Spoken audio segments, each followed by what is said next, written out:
Greetings everyone, and Great here with another Age of Empires 4 replay. So on the north side as the cyan Japanese, we have CrackedyHere. On the bottom side as the blue Mongols with Sensei.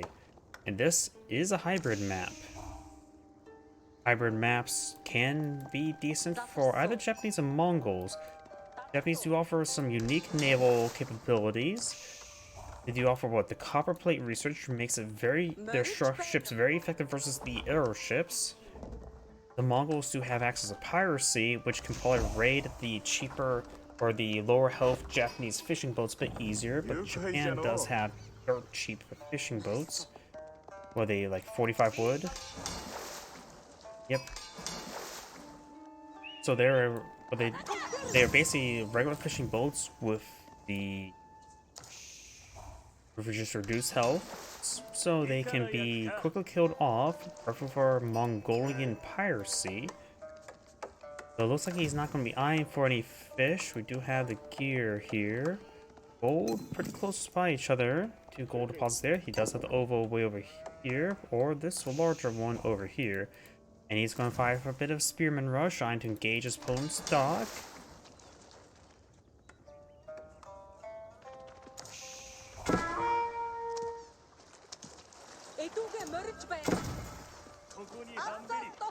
And here comes Spearman. Japanese player could have allowed some samurai in this age. They may just have to eat the losses. The fishing boats will definitely pay for themselves before they go down, so dirt cheap.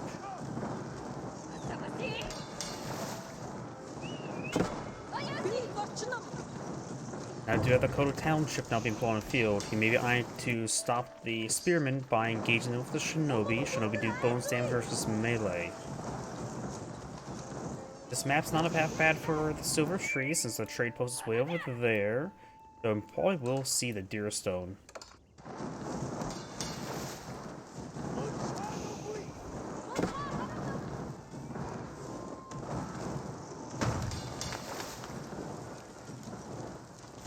Now the Silver Tree is being built, and the dock is almost dead. Koto Township's Shinobi is being pulled out relatively soon. And Mongol player does get out a dock as well. Once he ages up, he may just save up his resources to get an arrow ship just to clear out the seas. To disincentivize his opponent from going back out onto sea.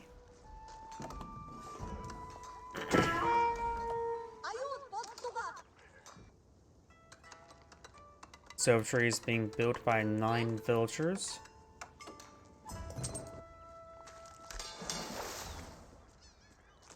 Another Japanese dock's being pulled out there. Villagers or spearmen moving around.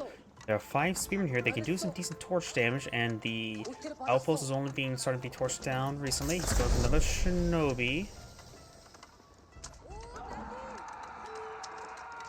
Some of these spearmen are getting hit. Does use a speed arrow though to close the distance. Villagers getting hit significantly. Just decides to wound them up. He could finish off this villager here. There's only 2 health. The does kill off 1 villager there. These 5 spearmen should be able to torch down the outpost, no problem. Does pick off that 1 village there, and the Khan will escape on out of there. We are seeing an arrow ship being pulled up in the Mongols. Hardened spearman research has been researched. More villages being tasked in the wood, trying to claim the seas. Does have some fishing economy thanks to these fishing boats. Pretty sure 5 spearmen can engage that, but maybe they're getting a little bit too wounded now. No arrow slit research here. He may go for naval arrow slit instead. Arrow ship being pulled on out.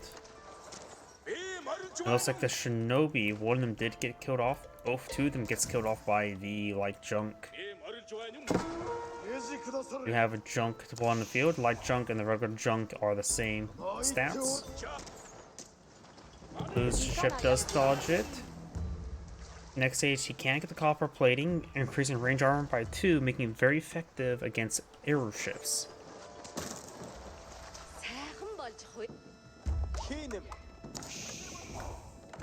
We do got a Spring Gold ship being pulled on out by both sides. I think the Mongol players will be up much more quickly. Silver Tree has not been repositioned in the corner of the map. Could eye for some traders, though that will be very expensive right now.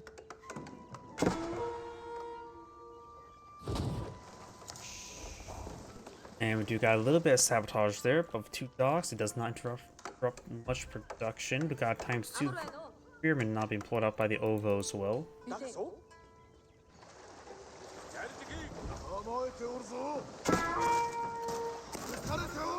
Airoships are affected by range upgrades from the blacksmith. So if you go for one of these, it can give you quite a bit of power on your airoships. Additionally, the Mongols' navy is one of the best defensive naval defensive civilizations, thanks to the fact they get the stone from the ovos. Having trouble engaging that fire ship.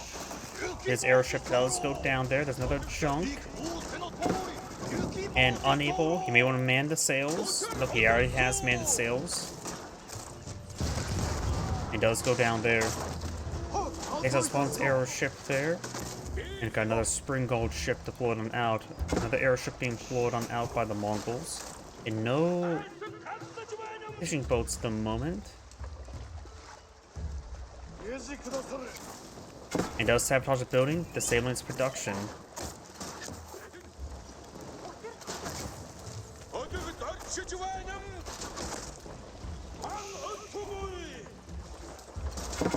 Does not survive that volley there. Another fire ship not pulling the field. And now we've got a fire ship deployed on out by the Mongols. Does lose a spring gold ship, and does take out this spring gold ship there. Overall, the Mongol player is losing the naval fight. But he is getting some good damage there, and we'll be able to torch down this outpost. Does take that out, and we'll start torching down the forge as well to get a bit of raid bounties. Doesn't pick off this villager there. Khan has gone down. Kotas's sheep. Do them back home. Might as well.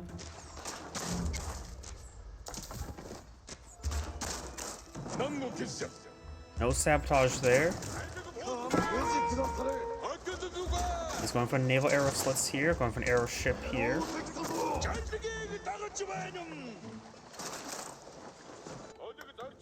And right now the Mongol player is denying his opponent's gold income. So his opponent can't deploy out any more spring gold ships. Spring gold ships do cost 30 gold, so he actually can afford at least one. Good dodges there. And does take out the arrow ship. The fire ship does take some hits there. Does not hit the warships. And with this naval arrow slit, it will provide some good fighting capability, defensive capabilities. There's another spring gold ship there. It does go down. And Scout does draw a bit of fire there as well. These junks are heading back to get some free repairs. Probably should stand to get some more arrow ships.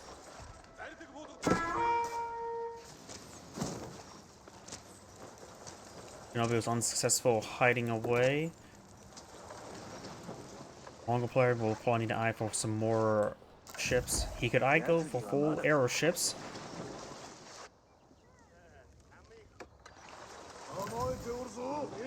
Don't doubt mass airoships as a cost effective, because in feudal age, mass airoships can be more cost effective than spring gold ships. Still want to mix a couple spring gold ships since they're much more tanky. And it's way too much there. He may lose his aeroship. Boy could stand to get out some fire ships current rate. He is lacking aeroships for his own anti-fire ship protection. And could stand to get the stock prepared on up since it does have naval arrow slits.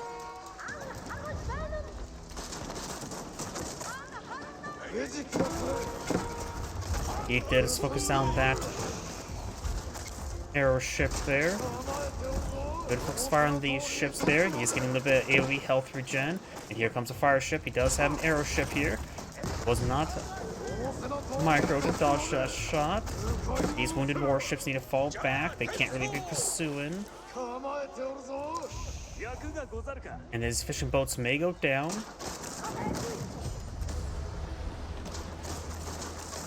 And now this fire ship may connect. Does not get any connection there. May want to man the sails and just escape on out. These two spring gold ships are far too wounded to be really pushed on in. But he's going to try to snipe some of these wounded ships. And it'll take quite a bit of time for the AoE aura heal to take effect.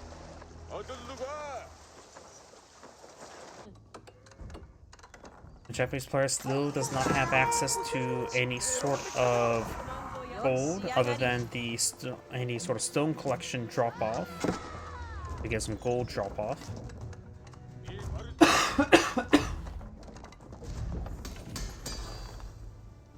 And now Science gonna start cleaning up some gold. We do have at least one trade on the field, just the one, and it will provide some 2 gold, giving a bit of gold income for the Mongol player. Yeah, it looks like 4 docks now deployed on the field for Cyan. Mongol player is going for a big round of fire ships. The Japanese player has 3 arrow ships and 3 spring gold ships. The Mongol player does have 5 spring gold ships.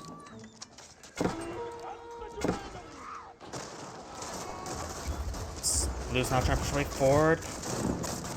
Fire ships looks like they won't connect. Got him pretty good connects there. It takes time to finish off. Oh, got it now. Some fire ships pulled up by the Japanese players. Some emergency fire ships. It gets a nice double kill there. Brings off another warship there. It does get some good hits there. Nearly destroying most of the Japanese fishing ships. No naval arrow slots on any of these boats. There's now a fire ship there. Arrow ship does get a small volley there. Does connect. So his ships are quite wounded. He may want to fall back, get some heals. He did some good damage.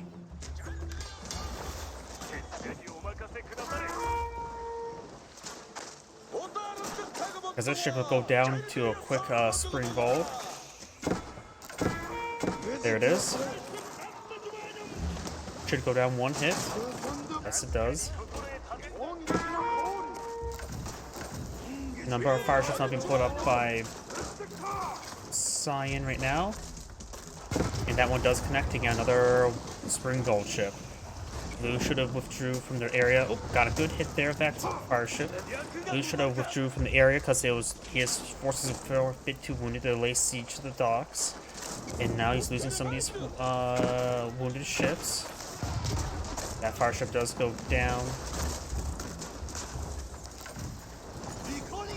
One of Blue has piracy, does take out the fire ship in time, does have some naval arrow slots to pull them out.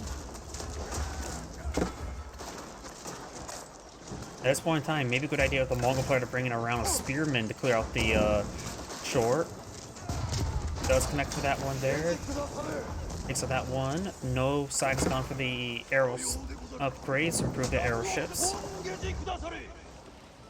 But now I think it's a good time frame for the Mongol player to bring in the spearmen. He has also quite a bit of stone, so he can get some good ×2 deployments.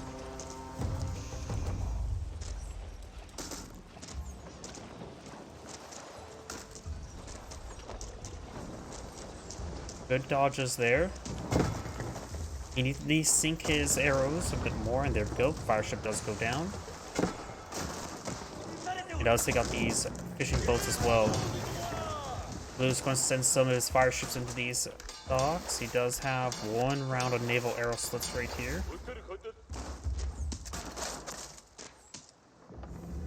Cyan's going for another dock here. Mongol player's going for a round of fishing boats. He's starting actually claiming some of the sea. Piracy have not been researched, which probably would have paid for itself by now. It's relatively cheap at 175 resources, and each ship you destroy will give you 50 back, so all you need to do to get a profit is sink 4 ships, in which he has done.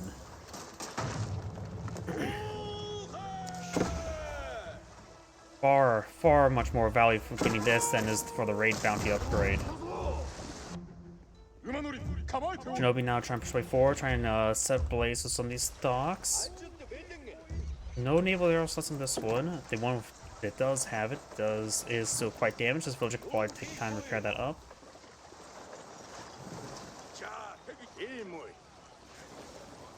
And this large stone deposit still has 800 stone remaining. No economic text for the Mongol player. Maybe a good idea to go for at least the improved wood chopping upgrade.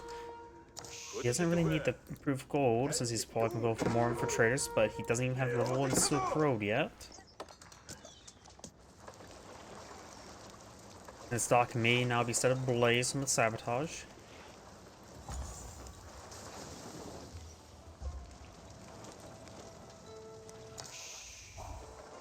Going for another dock over here.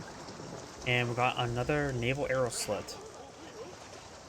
Being researched on the dock that's on fire. That's not good. Villagers I think being tasked over there to get that repaired on up. 2 naval arrow slits. Loading gates now being researched, and now he's going to eye for bears. He's going to eye for some sort of infantry play now. Dock will be saved. Going for a level 1 melee upgrade, so I have a feeling he's going for, yeah, Onabashigas.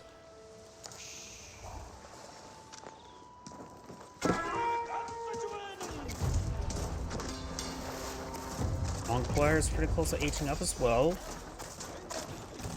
So, it's hard to say whether or not which you should go for the Separate Doubt or for the Kurultai. Kurultai is good for defense, and the Separate Doubt would be good if he loses all of his trade. There's a spearman there to help clear out the shoreline as well.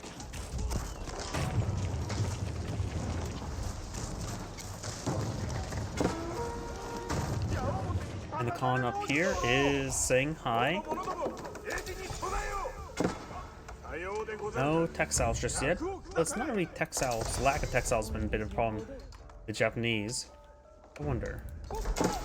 Does get the 2 wheelbarrow research. Into priest trying to wolo.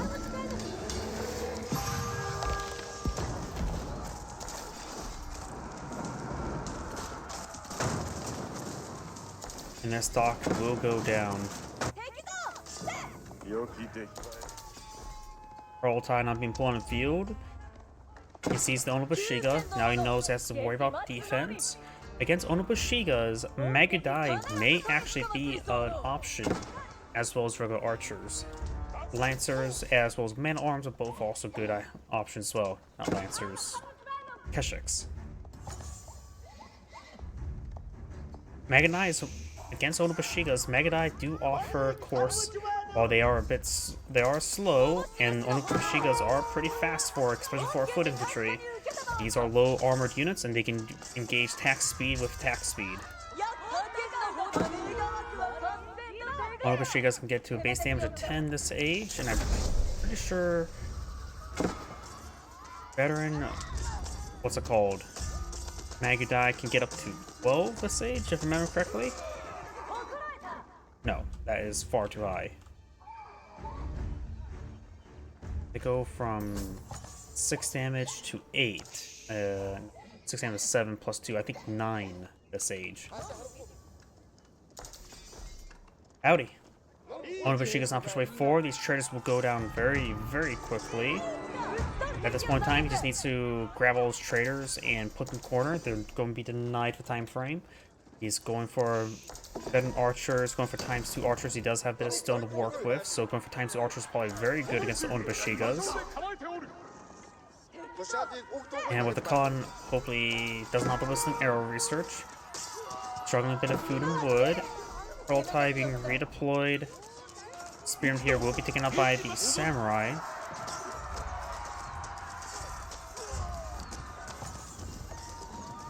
Blue's did a good job cutting off Bones Explosions. He's cut off 32 civilians versus Bones 9, but that 9 has mostly been those high value traders.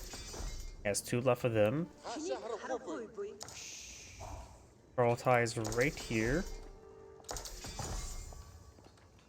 Going for ×2 crossbows, mixing some of them in to help engage the samurai wouldn't be half bad. And now looks like Sai will claim up board.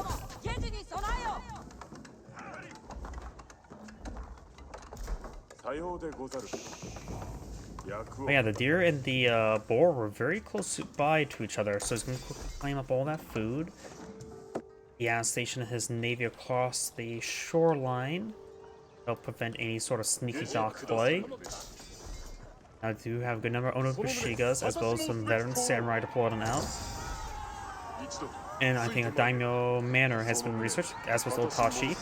Going for some Keshiks. Keshiks do offer good armor, but he needs to get some blacksmith research. Going for the Step Lancer research now.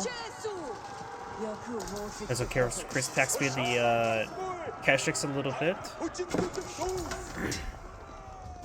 But definitely gets some melee armor I think the increased range damage, I think he needs to go for more melee armor than increased range damage. Right now, it's probably needs to survive more survivable frontline rather than survivable than a lethal frontline. Or lethal backline.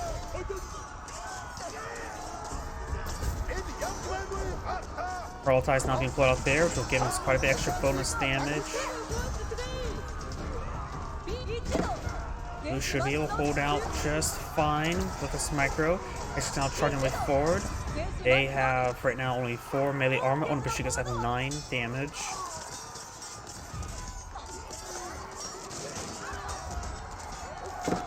He does micro his crossbows back to focus down those samurai, and Onobushiga's not being picked off here. Blue has stabilized. Science force is quite small. I think he may be running out of food here. Look at some berries. Boars what remains, so he's cleaning up berries now. He's running out of natural food supply. He can't claim the fish out of sea. He doesn't have the Cure storehouse providing some free farms. So right now, Science in an ever increasingly worse position. Now has a pretty sizable army now pushing way forward. The veteran Khan's Whistling Arrow, the defensive Whistling Arrow can be very effective versus those Onobushigas. Ashix in this age can get up to 6 armor, and with the defensive arrow, he can get up to 8 armor. Help resist the 9, potentially 10 damage of the Onobushiga. And it'll still offer some good protection against the Samurai as well, whose damage is 16 at the moment, thanks to the nearby Bannerman. Carlton not being pulled on the front line.